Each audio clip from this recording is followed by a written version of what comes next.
अस्सलाम वालेकुम दोस्तों, मैं हूं आसिम महमूद और आप देख रहे हैं आपका यूट्यूब चैनल डेयर मैथ में आज जो टॉपिक है वो है ट्रायंगल का। ट्रायंगल के बारे में हम आज पढ़ने वाले हैं। आप देखें, ये 3 लाइंस हैं जो मैंने यहाँ लिखी हुई हैं। 3 लाइंस आपके पास। अगर हम इन 3 लाइंस को इस तरह से प्लेस करें कि एक लाइन यहाँ ड्रॉ कर दें, दूसरी यहाँ, तीसरी यहाँ, तीनों लाइनें मिलकर ये एक क्लोज फिगर बना रही, जैसे मैंने यहाँ लिखा क्लोज फिगर, ये एक क्लोज फिगर बना रही हैं। तो यही क्लोज फिगर आपकी कहलाती है ट्राइंगल। ट्राइंगल में हमें आगे फर्दर इसको लेके चलना है। तो आप देखें कि ट्राइंगल में हमें यहाँ ए का नाम दे दिया, इसको बी का नाम दे दिया, इसको सी का नाम दे दिया। ये ए बी सी जो हैं इस ट्राइंगल के वर्टिसेस कहलाते हैं। जो वर्टेक्स होता है वो क्या होता है? वर्टेक्स कहते हैं ऐसे पॉइंट को at which two segments meet, जहां पे 2 सेगमेंट आपस में मीट करते हों। जैसे आपके पास एक ये लाइन सेगमेंट है और एक ये लाइन सेगमेंट है, ये दोनों मीट करती हैं ए पर। फिर एक ये लाइन सेगमेंट और दूसरे ये बी सी लाइन सेगमेंट, ये दोनों मीट करती हैं बी पर। ए सी और सी बी दोनों मीट करती हैं सी पर। तो ए बी सी आपके पास एक ये तीनों वर्टिसेस हैं और ये दो दो लाइनों को मीट करने से बनते हैं। हमारे पास हम इस ट्रायंगल को बार बार, मतलब इसे हम ए बी सी ट्रायंगल को पढ़ सकते हैं, बजाय इसके कि हम ट्रायंगल वर्ड पूरा लिखें।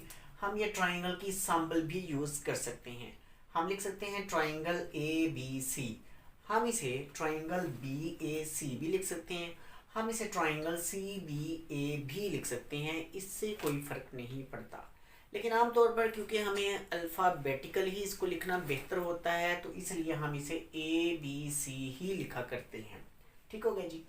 इस ट्रायंगल के अंदर हमारे पास 3 वर्टिसेस हैं। कितने वर्टिसेस हैं? 3 वर्टिसेस हैं। There are a triangle. एक है ए बी सी, मैंने लिखा देयर आर थ्री वर्टिसेस, यानी A B C. A B C आपके 3 वर्टिसेस हैं। ट्रायंगल के अंदर 3 एंगल्स भी होते हैं एंड 3 एंगल्स। और एंगल कौन से हैं? ये आपके पास एक एंगल है और ये आपके पास दूसरा एंगल है, ये आपके पास तीसरा एंगल है। ए बी सी, हम इसे 3 एंगल, ये जो ट्रायंगल के हम इन्हें नेम दे देते हैं। इसके साथ हमारे पास 3 साइड्स भी होती हैं ट्रायंगल के अंदर, जैसा कि आपके पास है ये साइड ए बी, इस साइड बी सी और ये वाली साइड सी ए, या इसे हम ए सी भी कह सकते हैं। तो प्यारे दोस्तों, इसके साथ ही आप यहाँ पर एक और चीज़ देखेंगे कि ट्रायंगल के इस वर्टेक्स ए के, ये किसके अपोजिट है? ये इस बी सी साइड के अपोजिट है। हम यूँ कह सकते हैं कि साइड बी सी के अपोजिट वर्टेक्स ए है, साइड ए बी के अपोजिट वर्टेक्स सी है और साइड ए सी के अपोजिट वर्टेक्स बी है।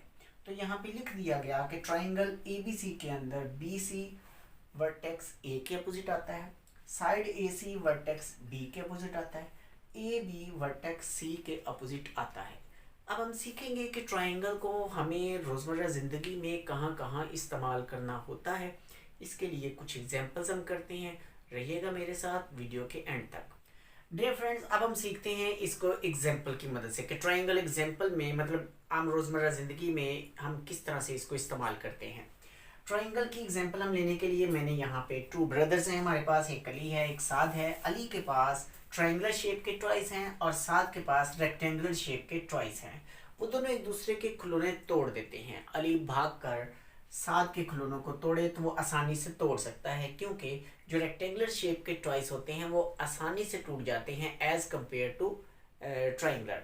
अब साद गुस्से में आकर दोबारा अली के खिलौनों को तोड़ने की कोशिश करता है, लेकिन उसने देखा कि इसकी टिप जो है वो शार्प है और उसको तोड़ना मुश्किल है। फिर वो क्या करेगा? इसको साइड से तोड़ने की कोशिश करेगा। तो क्योंकि ये एक स्टेबल कंडीशन है और इसलिए ऐसे टॉयज को तोड़ना मुश्किल काम है, इसलिए इंजीनियरिंग के अंदर ये शेप बहुत ही पसंद की जाती है। इंजीनियर इसको बहुत इस्तेमाल करते हैं। इन दोनों शेप्स को देखें तो ये आपके पास रेक्टेंगल है और ये ऐसी रेक्टेंगल है जो 3 ट्रायंगल से मिलके बनी हुई है। अब ये रेक्टेंगल इस रेक्टेंगल की निस्बत ज़्यादा मजबूत होगी। इंजीनियरिंग में इंजीनियर इस ट्रायंगल की रेक्टेंगल को ज़्यादा पसंद करते हैं। आपने अक्सर देखा होगा कि मोस्ट ऑफ द ब्रिजेस, बहुत सारे ब्रिज जो हैं वो इस टाइप के रेक्टेंगुलर शेप के अंदर वो बनाए जाते हैं। जो आपकी रेक्टेंगल शेप है उसमें और ट्रायंगुलर शेप के अंदर ये बनाए जाते हैं। और ये काफ़ी मजबूत होता है ताकि इस पे जितना भी वज़न इस पे आए तो ये उस वज़न को बर्दाश्त कर सके।